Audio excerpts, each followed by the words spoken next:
Hey everybody, welcome to Looks Good From Here. This is a show where we talk to designers and educators and creative thinkers shaping what the web looks like and what it really takes to get there. Today I'm talking with Austin Belisle.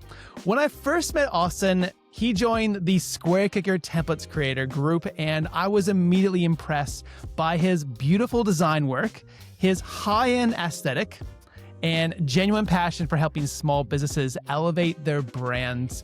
Austin brings a strong background into luxury learning design, which hopefully we're going to talk about what that looks like. Clean visuals and brand first thinking, perfect for conversations about design craft and client experience and building a premium website on Squarespace. Austin has a really cool story about how he got started into making websites, and I'm looking really forward to hearing that all over again.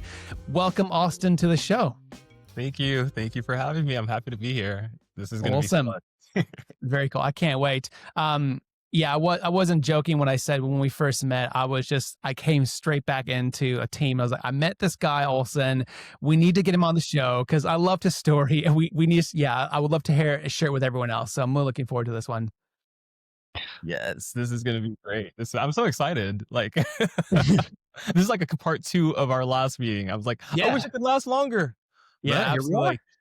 Hey, Austin, could you give me a bit of a heads up again on where you came from? So you obviously are now running a business, an agency, making websites on Squarespace, doing some really cool stuff. But take us back to the beginning. What got you started into this web design world?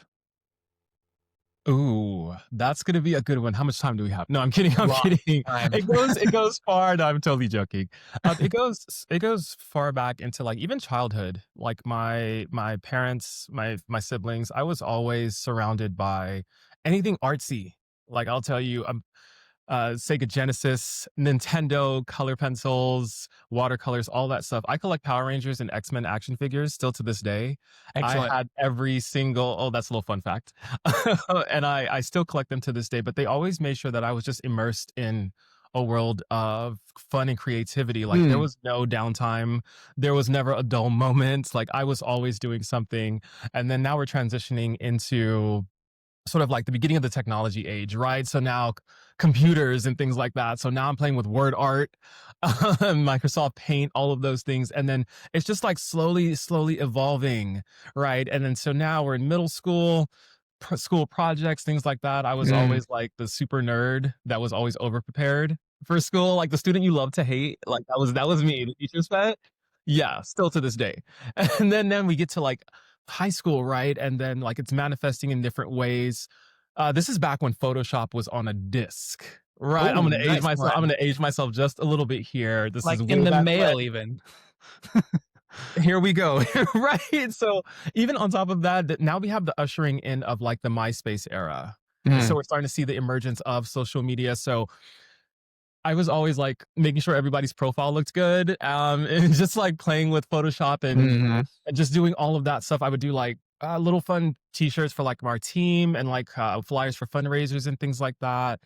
And then I think at that point it was like, okay, it has to be something creative. Like I'm just meant for something creative, right? So now we're in college. So now it's just like, okay, these are the different places that you can go with it, right? And so I'm like, graphic and web design. That's kind of like my forte. I kind of like this space here that I'm inhabiting, right? And just throughout coursework, GEs, and then you have like your specialty courses, and like I'm really developing a sense for this, right? And so about I would say like junior year in college, I got to a point where I was starting to do it more and more, and now people were starting to ask me to do things, right? And so like my mom being my biggest like advocate, my mom she can sell water to a whale. Like she is just always like, she's like, that's my baby. I'm always promoting. And so she's like getting her hair done one day. And so her hairdresser is just like, I've been looking I need some new business cards and flyer, like promotional material, right? And enter mommy, right? Like just selling me, right? And she's like, I have a son, he does it all. He does websites and all these things. And I'm really thankful for that day, because that was the start of something amazing, because that was my first, I don't want to say like big boy job, but that was one of my first like professional business transactions. Mm. right? So being able to produce all this material for her, and I did everything, and she was just like so thankful and grateful. And it's like about 2 days later, I get a personal call from her, and she's just like, you know how many clients have just reached out to me? She's like, new Ooh. clients I don't even know, just because they saw my work or somebody gave them a flyer. And so that kind of like prompted the idea in my head that, okay, you might be onto something here, Austin. You see, Mhm. so it's Yeah. like, okay, still learning, still developing, still growing, still honing my craft, but I can already start doing things. It manifested from there. What were you studying at the time? Were you studying design and things like that? Yeah. Yes, I was graphic and web design. That was the focus, with a focus in web design as Yeah, well, right. because there was a couple different avenues that you could go. But even through that period, and the more the further and further I'm getting and like, my classes towards my degree, the more and more professional, the more I'm being mentored. I had like the absolute best professors known to man. They're still with me to this day. So after art school finished in 2016, graduated across the stage, all the great things, I started working for two agencies, right? Mm. And so I was toggling back and forth with that until one agency was like, "You're coming with us." So so I was able to build up so much business acumen, so much experience at that agency. I learned the entire spectrum top to bottom. And Nick, I always went in, I had let, the founder know, like my goal was always to have one of the top design agencies in Los Angeles. And he never shied away from that. He actually encouraged it. He took me That's under cool. his wing. And so it's like, I'm going to show you how this runs. Wow. So that's kind of my intro story there. It gets a little Well, deeper, that's but I think that's good right there. that's so cool. I mean, so you kind of had like this passion that kind of you grew up with and trying to figure out what do I do with this passion I've always had as a kid and design and then all of a sudden getting opportunity to actually help someone and seeing what that does to their livelihood and their business and it kind of threw you into the almost the deep end because you're like, all right, I guess I got to figure out if this stuff I'm studying and passionate about can actually make me a living. Like, is that even possible to do Right. something I'm passionate about? Because we always fear that, right? Like, I'm passionate Mhm. about this, but can I make any money? But I think that little spark gave you that kind of courage to say, yeah, I can actually do this. And what I think really is cool that you have people around you who also encourage you, like your sister who said, look, you don't need to wait. Like you're already there. Just get into it and go for it. And even around that first employer and that agency who just said took you under their wing and just really kind of like showed you the ropes and stuff. I think that's really cool. I love that kind of story of just having people around you who believe in you. I think really makes a massive difference. And I think even if you look around, you don't necessarily have someone in your life, there's probably going to be someone that you just have to look out for. But it's also encouraging to think about how you as an individual or how we as individuals can also be that for someone else. Because seeing the difference it would have made in your life, I think is actually quite cool. So I think it's quite cool. Um, so once you joined that agency, you had a passion again to kind of grow your own agency and to go. What led you to kind of I guess jump into your I guess own thing and build your own business? And what was that transition like? Well, it was amazing, I have to say. And I think my story is, I feel like it's like a classic story, but also not a classic story. Like the trajectory of how all of this happened, I'm like, for that period when it happened, it could only happen like that same Mm, trajectory would never happen today, given our time period and the rate at which design in the community is sort of mhm. changing and evolving. Yeah. But I was like, I wanna say, like, thrown into the fire at such a high operating level from the Mhm. beginning. There was no time for, like, the hand-holding or, like, the baby talk. It was like, "Listen, okay, your first meeting is gonna be with this cla," and so, like, it kind of forced me to just, like, dive in and be serious from the Mm, beginning, right? And so the way that this whole cool transition happened was I started out as a junior designer working with the agency, right? And so one of the biggest things that I had learned from being in college and from my mentors is asking the right questions, right? It's a whole workflow for how I do what I do. And it specifically I don't want to say like my way is the right way, but I But know it is, just saying. but it kind of is. You know what I mean? Like if I want it done right, I'm gonna need to do this myself. Yeah, And yeah. so the proper questions and like the workflow that I was used to coming out of college, it wasn't the same. And so there was a disconnect for me as a designer, right, between me and then the actual client. And so like the creative director, it was like passed down work in a sense, Mhm. right? And I don't do well with pass down work. Like I need to see the client. And back then this is like 2016, 2017. So the office culture is still there, right? We're not even thinking about remote or hybrid. So it's like I need to see the client. I would like to hug the client. What do they smell like? What are they wearing? Like all of those little things, they sound crazy, but they make a difference to me. And I found that the creative directors weren't asking the right questions that I needed in order to fulfill and be able to go confidently in this direction. Like, okay, they like this. Do they not like this? What are some of their references? Who do they look up to? Those questions weren't really being asked nor answered, Nick. That so after that point, I think that's when the notion of creative director kind of started to kind of kick in because it's like, okay, well, what's higher than this in terms of, like working with the client. And so the trajectory was junior designer, senior designer, and then from there you stepped into creative director role and then executive creative director. And then after that, you're kind of like sitting atop, right? So then it's Mhm. just the caliber of client that you work with. That's the only thing that changes after that point. And so I kind of just kept my eyes on the prize when it came to like the ultimate goal. And so, you kind of just rise, you start taking on more work and then the ultimate, right? You Mm. start sitting in on meetings. One of my favorite creative directors at the time, he took me under his wing as well. And so I got to sort of shadow him a lot in the office. And so little by little, matriculated. Now we're senior design, graphic designer, right? And then after that, we just took a chance like, hey, I have a client for you, ran that successfully, and then now you occupy this creative director space, right? And then like I said, the only thing that gets higher is the clients that you work with. So Mm. started working with higher and higher caliber, bigger teams. Now we're talking about like nationwide, leading these meetings of like 30 members, leadership and above. And then now it's executive creative director, right? And so but what I love so much about that is I'm able to run up and down the mountain, right? So at a creative director level, I'm able to craft and like formulate these fun ideas, campaigns, all of this stuff, but I could also execute on it. Traditionally we see with agencies, one person's doing this, one person's doing it's like a Mm. pass down, right? And while I Yeah. still like that workflow, I love the fact that I can sort of hop in at any time, at any point in a project and be able to help, be able to execute, be able to move. Mhm. So, Yeah. Yeah, I yeah. think a lot of people I've talked to, especially in the Squarespace world, Mhm. have just kind of jumped straight in, maybe don't have much web design experience. They're just like, maybe I was a hairstylist and I just made a hairstylist website for myself. And then my friend needed one, so they had one. And before you know it, I'm making websites for all the hair salon in my entire state and city and country. And now I'm just a hair salon specialist.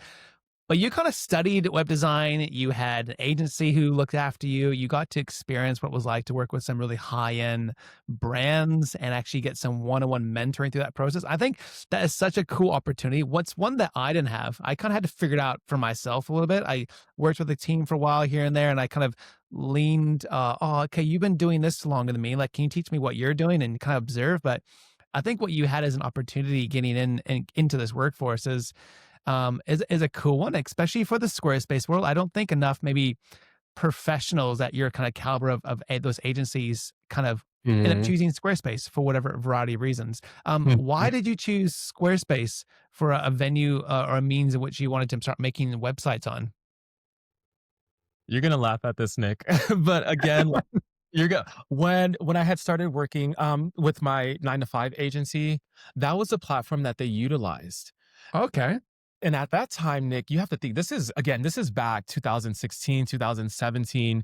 It certainly is not Squarespace wasn't as evolved Hmm. as it is now, right? So they were already sort of, I don't know, not making the best of it, but they were sort of already at such a high level, tweaking Squarespace, Mhm, coding, doing mhm. all the bells and whistles, right at that level. So it kind of just fell in my lap. And so it's like, Mm, okay, so this is what we're using. You're gonna learn this too. We're gonna teach you the ins and outs. You're gonna bring your creativity. If there's something you don't know, if you want to sort of manipulate a gallery a certain type of way, like we have coding here already done for you, or we'll help you sort of source your code and things like that. So that's how I started with Squarespace. And then from there it kind of like branched out, because then now you're working with all types of clientele, right? You're not just working with established clients. Sometimes clients already have like their own thing going on and they don't want to move platforms. And I always like to say, for me, my job is to make the best experience that I can for my client where they are. If they're not comfortable going from Squarespace to another platform, or Shopify to Framer or anything like that, like we're going to make the best of this. So mhm. Squarespace was like the gateway. After that, enter SquareKicker, and SquareKicker has just made the experience. it I'm was laughing. You're making me laugh and blush.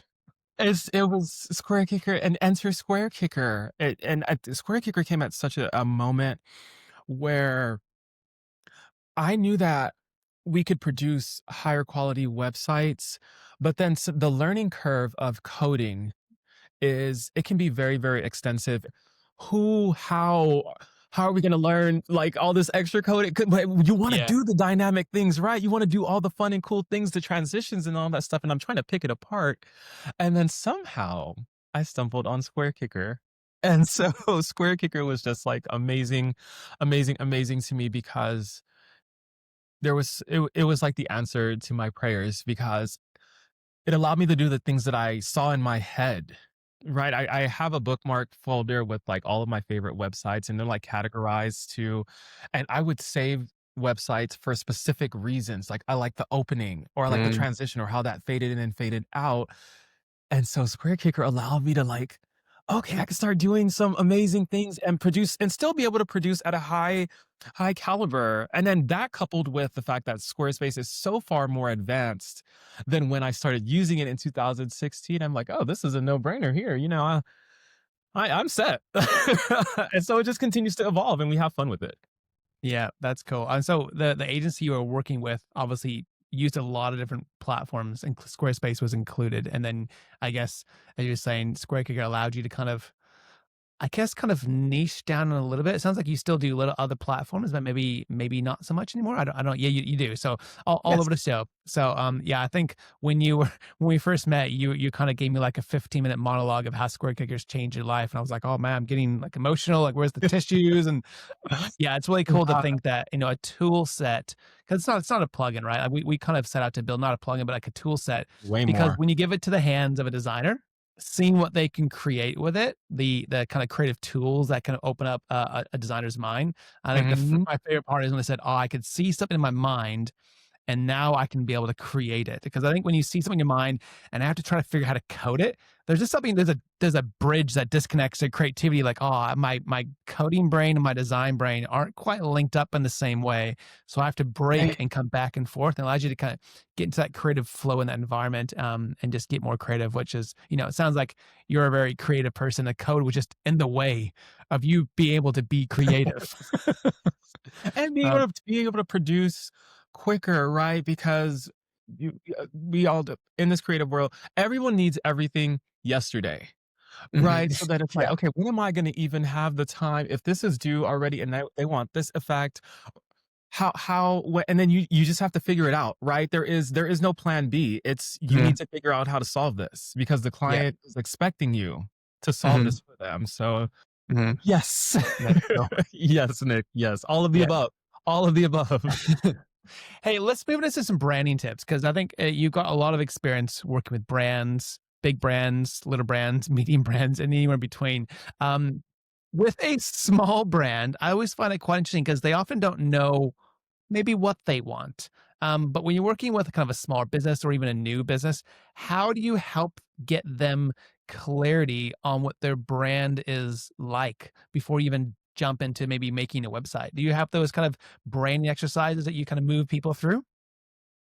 Yes. Definitely, Do you want to definitely. give us some trade secrets here? Like, I don't know if Oh you yeah, want to go I'll on the give you some. pause I'll with give you that. some of the a little bit Yeah. of the secret sauce. No, I'm kidding. I'm kidding. Yeah. But what I've found that you have to make this journey as fun and informative as you possibly can. And I'm not For saying you you or for the create client? for Are the you saying client. for that? For the Yeah, client, yeah. for the client, like in terms of like consultation, in terms of like the questions you're asking, you have to make this such a fun and informative journey for the client, and you have to break things down in a way that they can understand.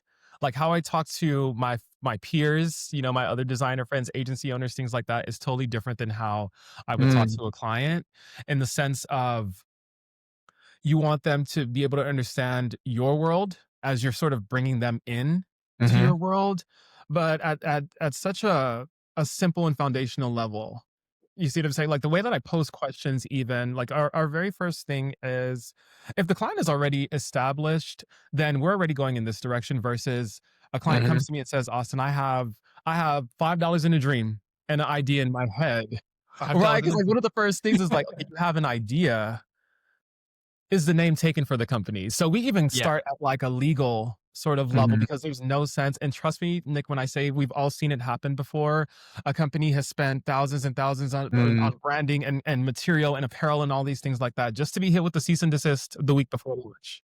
I love background. I am extracting as much DNA from mhm, the why of things, mhm. Oh, right? yeah. Why did you start this or where did this come from? And the answer cannot be money. I make that very clear in the meeting. Like, yes, we're all going to make money. But that's that can't money can't be your why.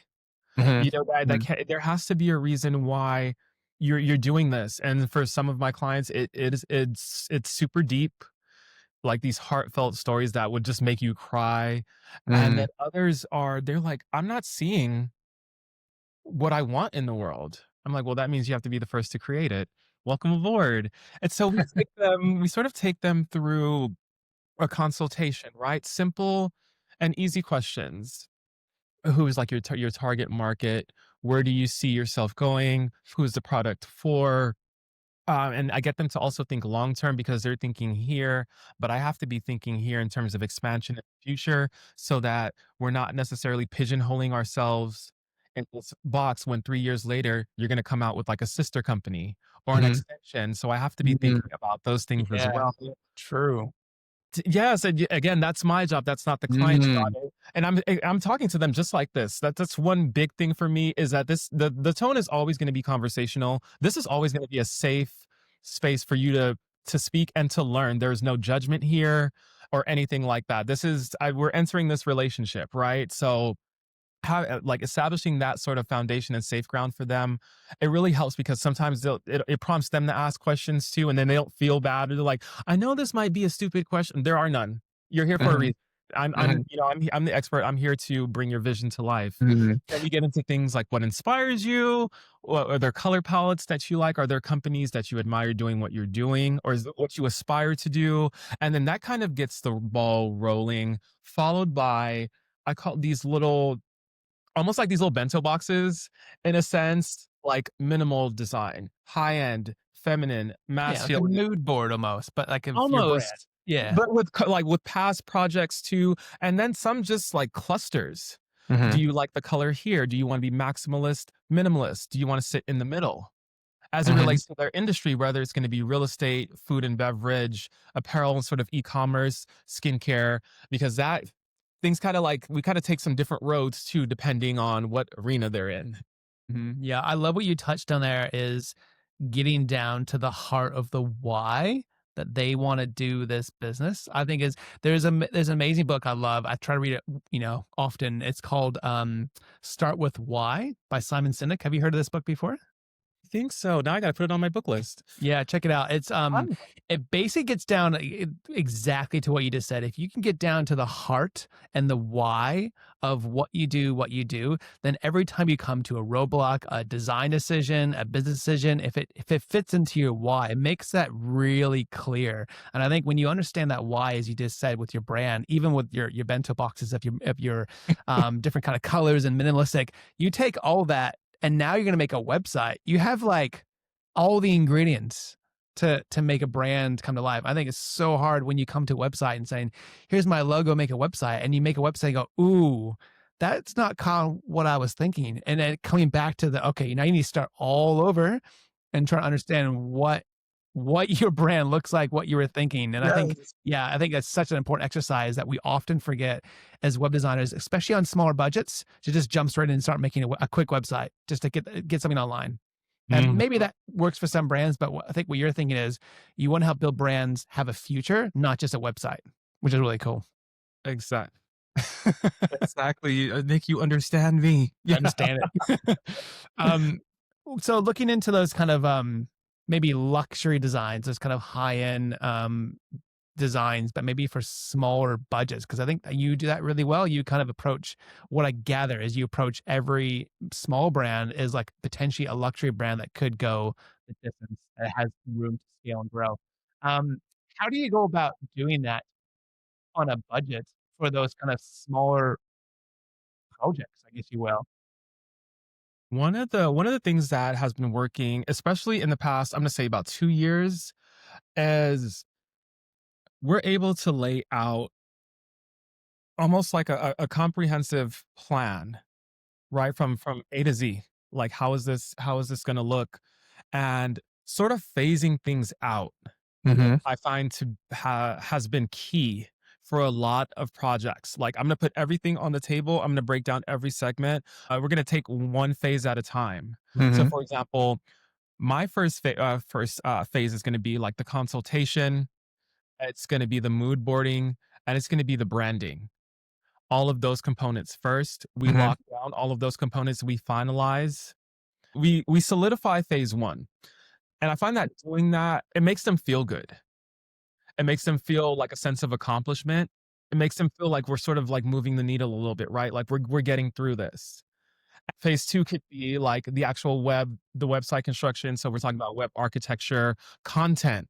That's a big one, Hmm. right? Any sort of like integrations that are gonna go. Is it like if we're doing like a Shopify, you have to add like ShipStation? Are we gonna be using Shopify email, Flowdesk, MailChimp, all of those things? That happens Hmm. at phase two.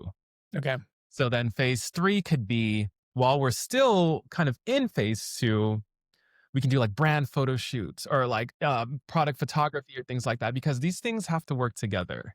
And then phase four is what I like to call like almost like liftoff, sort of bringing all those components together. And they're along every step of the way.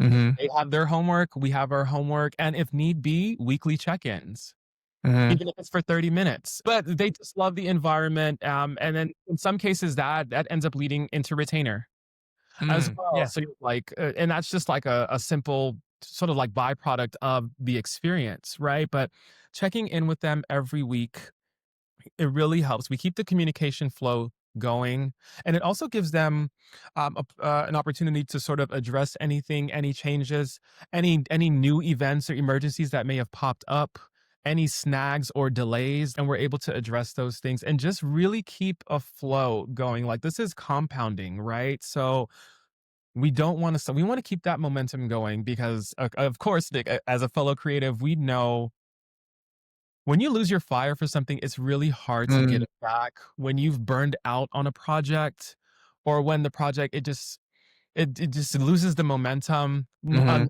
either side, we're enthusiastic anymore, and then it gets to a point where we're just like, "Can we launch?" Can we get this over with? Can we get this over with, right? And then either side is left with a Mm. great taste in their mouth, right? So to Mhm. avoid things like that happening, we have to keep the momentum going. It's phasing it out has truly like helped make this experience easier for like my team and also for the client. And then project management tools. Yes, please, please, because there's so many components and so many different things that each person is responsible for. So just being able to look at a board and say, okay, that's what I was looking for. Instead of sifting through those, we've all sifted through like the 50-page email thread, and I'm like, I'm looking for one piece of one sentence, and like 30 minutes later, you still haven't found it, and you're like, you know what, this is it. Like, I'm getting the sense you actually have quite a few moving pieces in order to pull off, because even those phases for one client and for a luxury brand has got lots of moving pieces. There's photo shoots and there's, as you said, Mhm. billboards, and there's graphic design, there's website components, there's content. And then you have another client over here at the same time who's doing all the different phases, and you're managing all those, and you have different people you're working with in those companies and in your own team. So can you just like lay the land, like what is an average like project or team or month, or how many people and projects do you have basically on the go at the same time? What does that look like for you? This is don't laugh at me, Nick, but I've scaled down a lot just for the sake of now I have like additional help Hmm. and things like that. So I'm able to have a better handle on things. So I'm like, Right. okay, with more people, okay. And you would think it's the opposite, like more people you could do more, but it's like, no, no, no. I want to make sure that we maintain like this sort of like boutique experience. Like everybody can be responsible, but we're still gonna only like arch with about 3 to 4 clients per month, Great. Cool. right? I mean, that's still quite a bit, but yeah, it's great. That's good, and that's also considering that sometimes we have clients that come back in between Yeah. for And the new ongoing things, work with them. Yeah. ongoing work, right? But I find that to be the sweet spot because it allows us to not be stretched so thinly, Hmm. you know? It allows us to just kind of keep our heads right here and be able to serve and take care of every client. But also some projects move quicker than others too. I'll give you a quick example. If I am designing for a very close friend, Hmm. we can move through things in about a fourth of the time Yeah. 'Cause you that already it know each other, takes. right? So you don't have to get that, like, who are you? Yeah, you What's don't your have to run the passion? What's going on? gamut. Yes, you don't have to run the Yeah. full spectrum and start Yeah. fresh. And sometimes that ends up working to our advantage because it will get like a referral, and then that referral will kind of want the same similar experience. Now, obviously, we can't give them like the same branding or we can't Mm. provide the same experience, but knowing that they are doing something similar, we already have the workflow set up for that. Mhm. So we can already put things in motion and be able to send out like our how-to guides and follow-ups and things like that, and things can move quicker. So that helps too. It really does. Mm. Yeah. I mean, speaking about preparing clients so you can move quicker, what's some tips or some tricks so you can, other people are listening to this who are also working with clients. How do you help them prepare for this experience? Like, do you give them a certain expectation before you get into it? Is there a list of questions? Like, how do you actually get them in a place where they're not just coming like, I don't know, and you or maybe that's it. I don't know. What's your process look like to getting them ready to be able to do work with you? Well, okay. Again, I'm like, Nick's gonna laugh at me. I'm I have not to. laughing. I'm laughing with you, man. Oh, okay. It's like it's like funny, but it's just like no, this is real. Yeah. About like I would say like 95% of our clients are coming to us for like they're coming for similar things. Like we operate like I'd say about 99.982% of the time it's a referral. I love that statistic. Right? It's all time. Right. I was like, yeah, and that percent That's very so accurate. It's specific, damn right? accurate It's time. it's not 100%, but it's damn near. Yeah. So because they're coming in for something similar, right? And they're a referral, they almost know what to expect already Mhm. because they're watching the evolution of someone else doing it with our help. Mhm. Right. So in addition to that, I do have like kind of like a questionnaire, like a welcome packet, welcome guide sort of situation that kind of walks them through like, hi, nice to meet you. Right. I'm Austin. This is my team. This is what we do here. And this is our services. Like we run the scope, but also I'm able to provide them with some detailed case studies and sort of be able to walk them through A to Z. And that's one of the reasons why on our website, I format the case studies the way that I do is because I want to walk you through this entire process so you understand how we got there, right? And I find that really helps them prepare because Mm. then now the clients are coming in, they have like their own set of notes, they have like a mini presentation for me, like it's not going to be as good as what you're thinking, but this is kind of the vision. But again, like there's no judgment, like you took the initiative and you took the time to do that in preparation for meeting with me. And I find like that clients that do that, those projects move just a little bit faster because Mhm. they have some sense of like branding or like the end goal. They've already kind of mapped out their muses or people that are doing something even remotely similar in a similar space. So they're like, I would love to do what so and so is doing.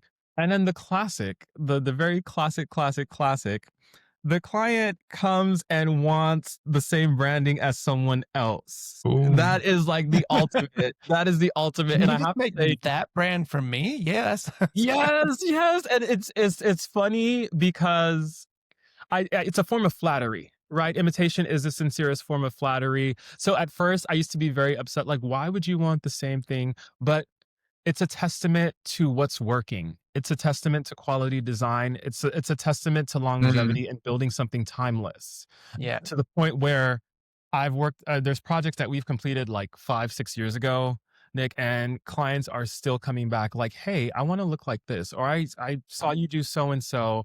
And so I'm like, okay, I know So exactly what what what you're do you looking for. do? Like, how do you do like, "Oh, well, that's good because someone else wanted that brand, so if we take you and move different direction, then I can give that client your brand." Like, how do you actually manage that situation when they say either, "I want that look over there that you've already done, can you make mine?" What how do you coach them through that process then?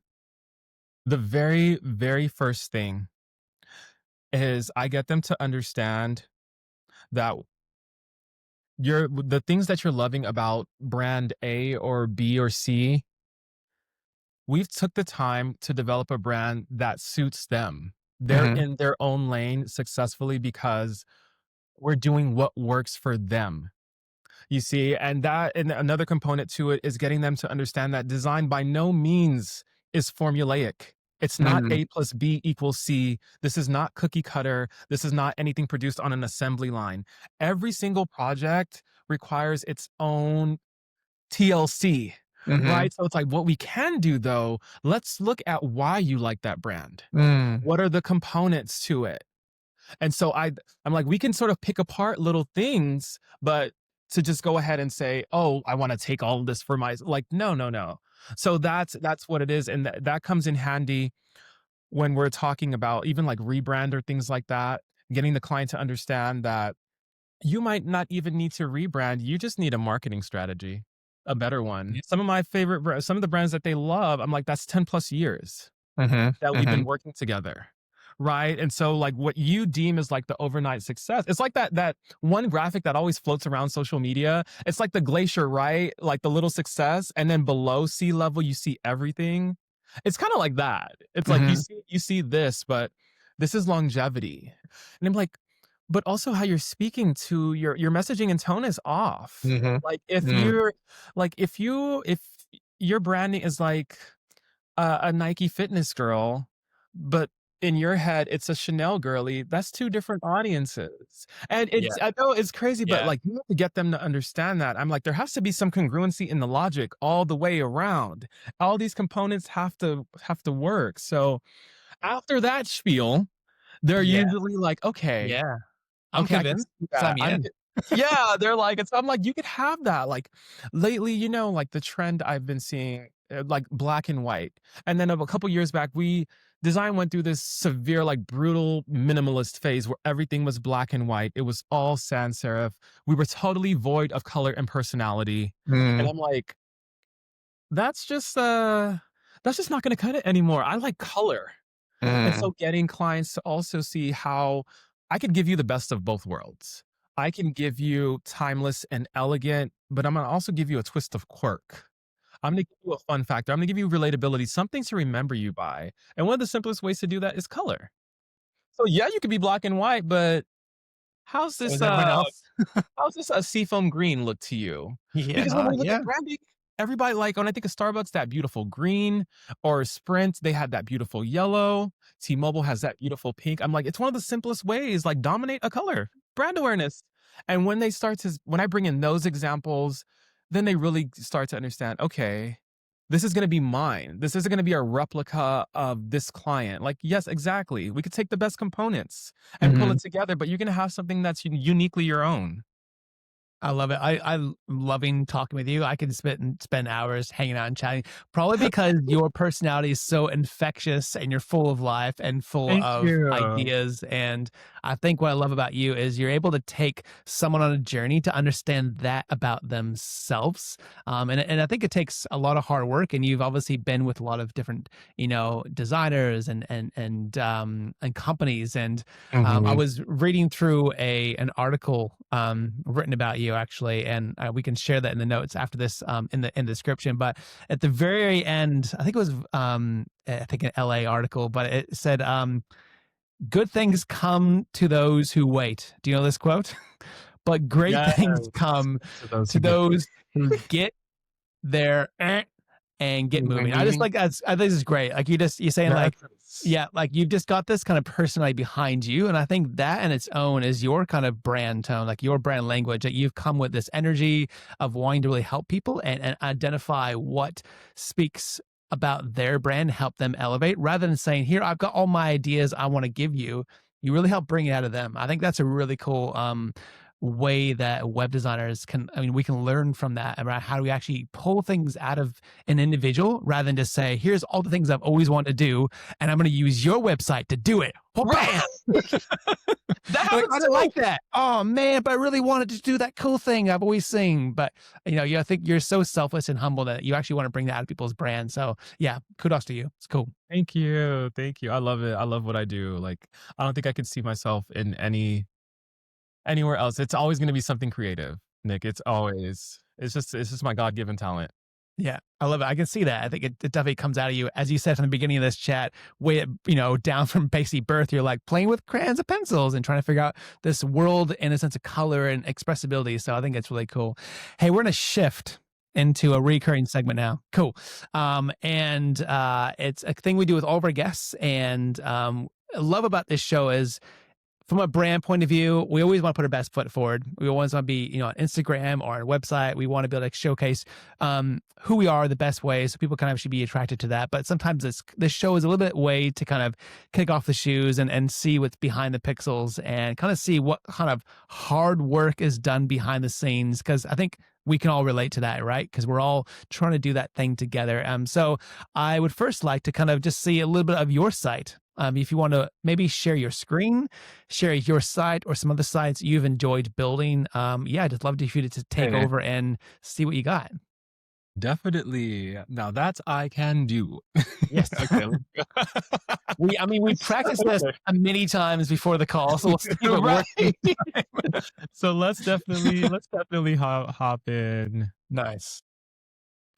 Okay, so welcome to the world of AVD. And I have to say, Nick, how funny that we are going through a slight rebrand ourselves. We're coming better than ever for 100%. So, welcome to AVD. Well, AVD agency. I love my mantra. I love high end. I love dark, Mhm. moody, See sexy, that. minimal. That is that is my style. I love provocative. I love racy to a point because we want to be wholesome here, but that's kind of my aesthetic, right? And how I sort of see the world, and with all clients in whatever arena. As you can see, I do a lot of real estate work as well, and that's just like from prior agencies. Just we excelled at it, and so I have like real estate and mortgage under my belt, 10 plus years doing it. So quite a bit of our clientele are in the real estate and mortgage space. Made for the bold and daring. I'm Mhm. very bold. I'm a risk taker. I want people to be rebellious. I want them to sort of push the envelope a little bit because who told you that you couldn't? Mhm. Although we operate in such a high-end sort of luxury space, I can do really fun things too, like this with my team, where we can sort of create branding for a restaurant. Ooh, that's So beautiful. very fun things, and it's right in our wheelhouse too, but just in a different way. It's so now we get to add like food and beverage to our sort of repertoire, right? Yeah, Uh, cool. Let me hop back. But one of my favorite projects that I've recently worked on is one from a very close friend. Her name is Ashley Purnell, and this is her right Mhm. here. Cool.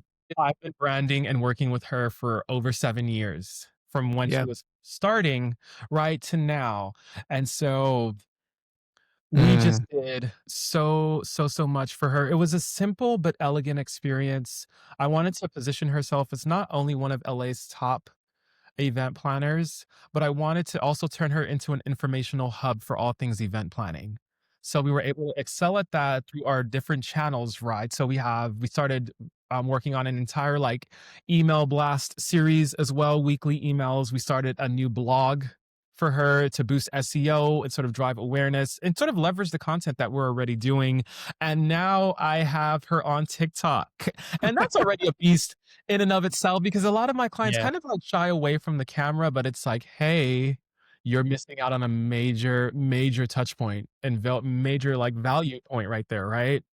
Now, this is a great example of what I was talking about earlier, Nick, when I say, when I know the client personally, things can move, Mm. right? Yeah. Because I know exactly what she wanted to do. One of the first things we did was we sort of sorted through everything, right? So I'm like, okay, on my end, I'm gonna work on the website. On your end, you prepare all of the files. We have a shared Dropbox. I'm like, get all of your content. That made this project go so fast because she had thousands and thousands of high quality images, and we have video, and I'm in contact with every single photographer that she works with. I was able to sort of compile everything, optimize the images, and also provide her with sort of supporting materials. So we did like a pitch deck that kind of Mhm. matched the website as well. And so just for like launch too, I created this Mhm. entire launch campaign for her with these social media pieces. We turned her website into digestible chunks for Mhm. social media and sort of created a drip campaign around all of these phrases. I love taglines and phrases. And so that's sort of tying into like messaging and tone. And I really wanted her to feel like she captured the moment, but she froze it in time forever. This will always be a memory. And then this is also utilizing SquareKicker, which makes this a little bit more fun too. So simple, black and white, timeless, with subtle touches of femininity with the font choice. And then there's like slight touches of blushing pink, which is where I brought in that femininity, so to speak. Yeah, She didn't nice. want too much patterns or extras. It was just, I want simple, elegant. And so all of the imagery, the content is sort of playing the star here. Everything else is, all the branding is secondary, sort of accenting everything. And so, Mm. again, I picked my favorite moments out of all of the projects or all of the events that she's done. I pulled the most impactful ones that I thought would look good. And then we open up with our tagline, the perfect event Mm. does exist. Yeah. So from there, we get into these beautiful moments. And again, the verbiage is very conversational. Welcome. We're happy you to join. We've been expecting you. So you kind of already established sort of that relationship and that conversational tone from the beginning. And with a site like this, because there is so much information, bits and bits and pieces everywhere, no long paragraphs or like essays or things like that. We want to, Mm. the attention span of the average human is already so far short, so Yeah. short. And So TikTok is making it shorter, so I get that. right there. So my thing is make the biggest impact in the smallest amount of time with the least amount of effort. That's always been like one of my mantras. And so I pieced together my favorite moments and sort of created like a nice opener, like welcome into the world, right? This is just a piece of what we have to offer you. And so slid in little tidbits. I developed a whole lexicon of brand language. We believe every moment should be magical. So you sort of get that association with the tagline and then right there with the beautiful visual, right? And so we decided to condense down all of her projects to the very best ones that we think would showcase her range. It's like, sort of like the gateway into the world, right? So I wanted to Yeah, and they're pick pieces beautiful. that had emotion. And that really captured you. It'd be something that you would want to click on, right? Explore a world of wonder. So now you really get to get into all of the different offerings. So now we're sort of getting into the meat and potatoes of it, so many different things, and each of them clickable into their own sort of category, right? Mhm. And sort of further exploration. A quick rundown of our services, and then of course a beautiful breakdown later if you want to learn more. So then the front page becomes a beautiful sort of like highlight reel, but also an Mhm. outline everything is intentional. The navigation, everything is set up beautifully to take you exactly where you want to go. Our process, that's one of the first things that clients are going to ask is, okay, how do I work with you? Or like, how does this project go? Right. So, of course, being able to break that down from the beginning. Of course, a little brag section because I love a little extra gravity. So we have a featured in, just a beautiful moment to stop and breathe and look at one of our past events. Hmm. Trusted partners, because who does not love an extended network? Who doesn't want to work with somebody that has a team, has everybody in place, and has a connection for every single thing that you need? Right. So a little nod to that. And then, of course, we get to meet the beautiful and amazing Ashley Purnell, the woman with Mm. extraordinary vision. Right, then we get a beautiful quote to sort of round it out because let's kind of bring this home a little bit, right? And then this sort of like a pre-footer CTA that I had on every single page, like let's start planning your next event. So I'm already prompting you to take the next step. CTAs That's are major, and important. I often find that those are such a missed point of execution Yeah. when it comes to websites as well. Some fun little, instead of having like a whole Instagram grid, again, she is a minimalist. Hmm. So I say, okay, I'm going to have some rotating images. You can follow us on Instagram. And then, of course, you get full, beautiful layout here Hmm. with just our general, and everything's like sort of mapped out for you. And then, of course, just having the emails set up for you right here, and then keep in touch with us, because that's another component to this project is you're going to build up a clientele. Yeah, Hmm. especially when it comes to email, because that's how you're going to stay connected. Because we've all seen, Instagram has gone down for a day, Facebook, Twitter, and then everyone's running around like chickens Hmm. with their head cut off. And it's like, how are you still keeping up with your community? Hmm. So email's still a major driving force. And again, I drill down on that as well. So developing an email community of supporters and those who you can sort of speak to, have kind of rounds out the site. And That's then if cool. yeah, and I think that might be good. I don't want to take up too much time with all of the fun Yeah, stuff. I mean, we So we could because the site, your work is beautiful, and I love the elegance of your taglines that break up the content and the images, and I think you do a really good job of handcrafting specific images to speak at specific locations on the site. So it's yeah, again, I would love to keep looking here with your work, but I would love to move on to our next question because I'm yes. actually really interested in this next piece of our little thing here. So Okay.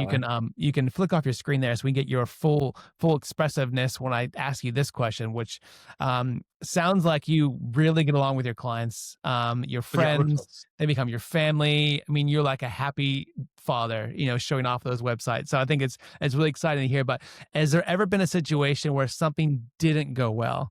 Maybe you can laugh at now, but looking back, you're like, oh my gosh, that was just so painful. And maybe even what did you learn out of it? Do you have any of those kind of stories, or has everything just been happy rainbows cruising along?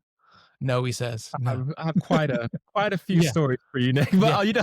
But Well, I'll take give us a story because I'm sure we can all relate with something like okay. this. Let's see. When a project did not go, oh, this is okay. This is going to be a really, really good one. Okay, so we were working on. hmm, I won't say what kind of company it was, for the sake of NDA and Yeah, disclosure. absolutely. But I No will names are say, used in the form of this. right, they didn't even see this. We Yeah. were working with a big company on a rebrand. Mm. They were looking to take the company sort of into the new age. They had looked, for lack of a better phrase, it reminded me of like 2001. Mhm. I just immediately thought like Hewlett Packard or like something just like IBM. It had like a very dated, like frozen in time look.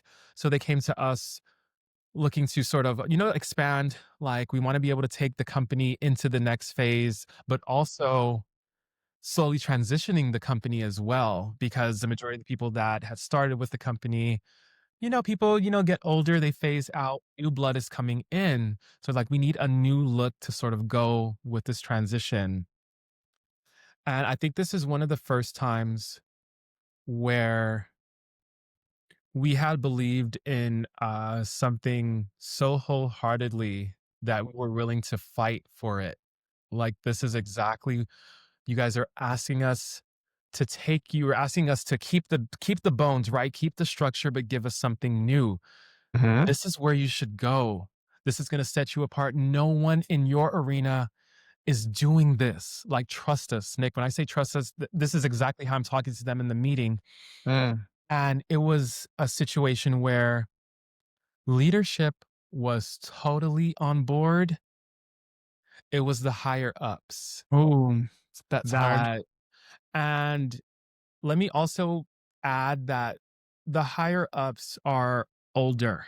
And when I say older, I mean Yeah. older. So from the beginning, they're already not seeing the value of branding in general. They're like, Yeah. we're already doing numbers as is. Why would we change this?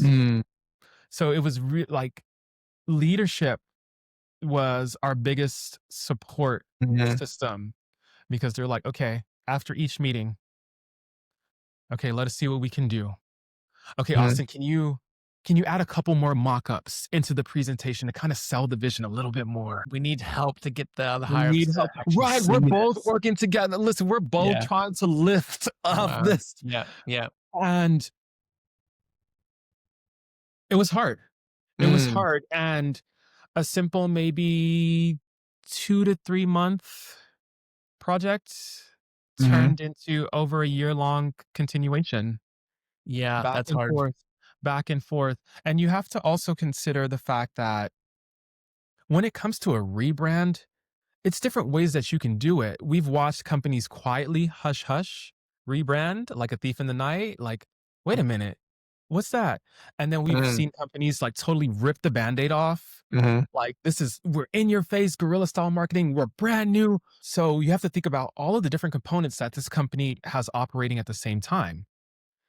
There's a website, multiple offices all around the nation. You have all of this marketing material, many different employees, workers, social media, email.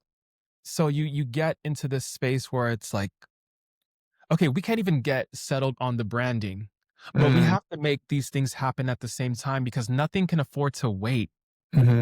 So what ended up happening with that project, we had to meet in the middle. And not only meet in the middle, but agree that some things can happen now and some things can happen later. So for Okay. example, like even cleaning up like the website, some of the marketing material, those things can be cleaned up now. We can use the updated color palette. We can go with the fresh, airy vibe. We can change the fonts. We can sort of plan out everything for the social media and slowly roll those components out. But like the logo, the big heavy hitter, that's going to take some time. That's actually that's a really good compromise in the way you've done that. I've had a similar situation where almost identical, the same thing happened where I actually ended up building the entire website with this new brand, with this everything in there, because they really wanted it, but there was a specific person who didn't want it, but they didn't want to show it to them because they were thinking, oh, someday they're going to move on, so that when they go, then we'll launch the new website. They never did. The person who was running the website build with me paid me in full. It was all good, but they actually ended up leaving the company before the person at the top did. So yeah, so that website never saw the light of day. However, it was a very interesting. Looking at your situation, I'm thinking, how could I have done that differently? And actually, there's probably components of that story you just shared where I could probably actually just did a compromise. I actually pulled some of those older components into the new website and actually did a slow leak rather than a nothing leak. So yeah, some really good insight there to their story. I'm really just looking back and going, I could have done some things differently if you were in my corner, actually thinking about that experience. So that's great. Hey, we're gonna finish up with one more question, and what is the one thing you do outside of your work that helps you stay creative? Many things. No, but I'm going to say, first of all, I feel like I just can't escape creativity at all. But one thing that I absolutely love to do is I'm a big kid at heart. I love nostalgia, and I fight to not let that creative little 6-year-old ever die. So I used to watch. There's something called TGIF. It was like the late 90s. It was like this Yeah, I'm very aware of myself. I know what it is. Okay. So, Friday nights, 8 to 10, followed by 2020 with Barbara Walters, Hugh Downs. They passed on now. I will watch on Friday nights. I will go back if I'm home, which is rare, but I will go back and watch my favorite shows in succession.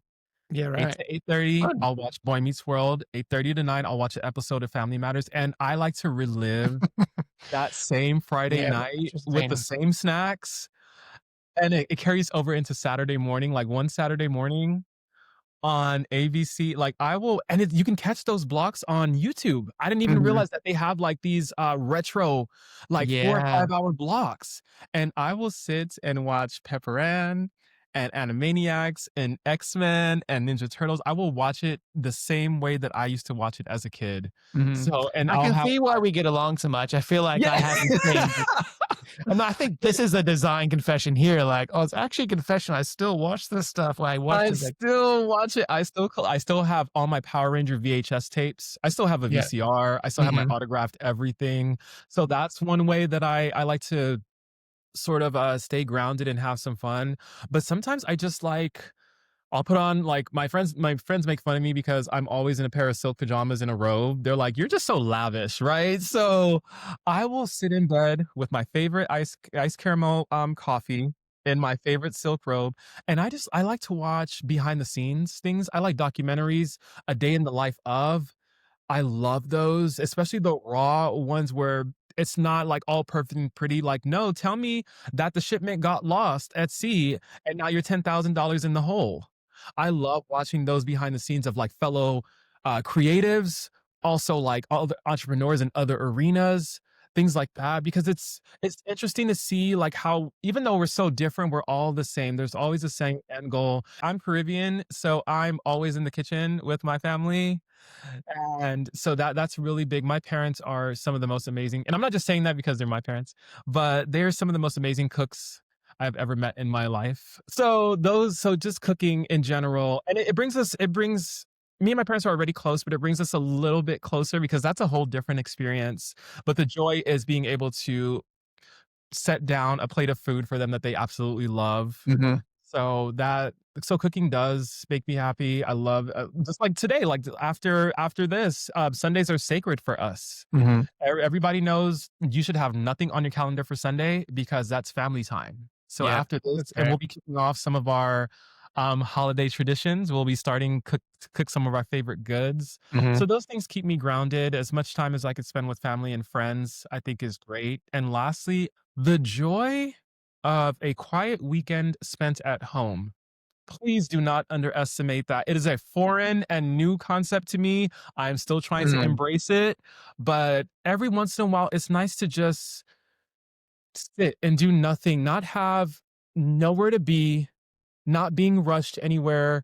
Leave the emails, put the phone on do not disturb, and just sit. Honestly, I was fearing that you were gonna come into this question with like, "Oh, you know what? I stay creative by just carrying on working, doing all my stuff, hustling." And No, I was like, no, like what I'm getting no. from you is actually family's important, unconnecting, being, unplugged from the work and actually keeps you grounded and thriving in this creative and hustle, if you will. So that's cool. That's actually really inspiring. I think your family should really be proud of the man you become, and Yeah. also like, just the way you've kind of interacted with them and the way you speak about them is yeah, it's really quite aspirational. So yeah, Thank you. thanks for sharing that. It's great.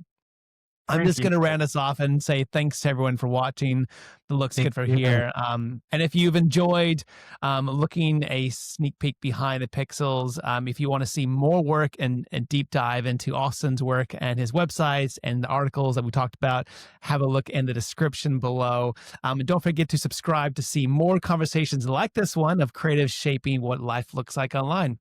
Thanks so much, Austin. We will see you all next You. time. Bye, guys. Thank you so much.